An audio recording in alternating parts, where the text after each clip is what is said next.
മാഡത്തിന്റെ ഫ്ലാറ്റിൽ നിന്നാണ് ഇയാളെ പിടികൂടിയിരുന്നത്. അത്രയും വൈകുന്നേരം തലേന്ന് വൈകുന്നേരം 3:30 വന്ന് പിറ്റേ ദിവസം പുലർച്ചെയാണ് പിടികൂടിയത്. അപ്പൊ അത്രയും സമയം അയാളെ സംരക്ഷിച്ചത് ഇല്ല, സംരക്ഷണ അല്ല ഓൾമോസ്റ്റ് 5ഓളം കേസുകൾ അർജുൻ ആയെങ്കിൻ്റെ പേരിലുണ്ട്. അപ്പോൾ അതുകൊണ്ട് തന്നെ അർജുന് ഒരുപാട് പെറ്റീഷൻസ് റെഡിയാക്കണം. സുപ്രീം കോർട്ടിലേക്കുള്ള ബെയിലിന് വേണ്ടി ഓൾറെഡി വേറെ കേസിന് കൊടുത്തിട്ടുണ്ട്.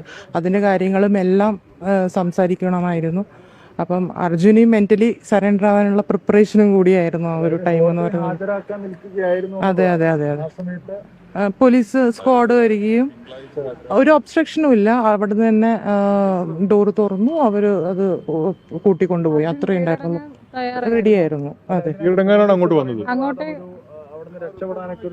ഇല്ല അതെല്ലാം വെറുതെ മേ ബി ഹീറോയിക് മൊമെന്റ്സ്. അല്ല, ഈ തളിപ്പറമ്പിൽ നിന്ന് വന്നത് കീഴടങ്ങാൻ വേണ്ടിയിട്ടാണോ? അതെ അതിനാണ് നിങ്ങളുടെ ഫ്ലാറ്റിലേക്ക് വന്നത്. ഓ അല്ല, നിങ്ങൾക്ക് മനസ്സിലായോ, 2 കിലോമീറ്റേഴ്സിന്റെ ഉള്ളിലാണ് പോലീസ് സ്റ്റേഷൻ ഉള്ളത്. തളിപ്പറമ്പ് നിന്ന് കണ്ണൂരേക്ക് വരെ വന്നു. അതേപോലെ തന്നെ ആ ഫ്ലാറ്റിൽ CCTV ഉണ്ടെന്നുള്ള കാര്യം എനിക്കും അറിയാം, അതേപോലെ തന്നെ അർജുനും അറിയാം. അത് കൂടാതെ തൊട്ടടുത്ത് വീടുകളും എല്ലാം ഉള്ളതാണ്. അപ്പൊ പിന്നെ അവിടെ ഒരു ഒളിപ്പിക്കലിന്റെ സാധ്യത വളരെ കുറവാണ്. അല്ല, അങ്ങനെ കീഴടങ്ങലാണെങ്കിൽ എന്തിനാണ് വീട്ടിലേക്ക് നേരെ സ്റ്റേഷനിലേക്ക് പോയത്? അതെന്റെ ഓഫീസ് കം റെസിഡൻസ് ആണ്. അപ്പൊ ഒരു ലോയറിന്റെ സഹായത്തോടു കൂടി അർജുന് സറണ്ടർ ചെയ്യാന്നുള്ളതാണ് നമ്മൾ സംസാരിച്ചു വെച്ചത്. രാത്രി ഇത്രയധികം സമയം വരെ ഇല്ല, അത് ഡെഫിനറ്റ്ലി അതൊരു ക്ലയന്റ് അഡ്വക്കേറ്റ് റിലേഷൻഷിപ്പ് മാത്രമാണ്.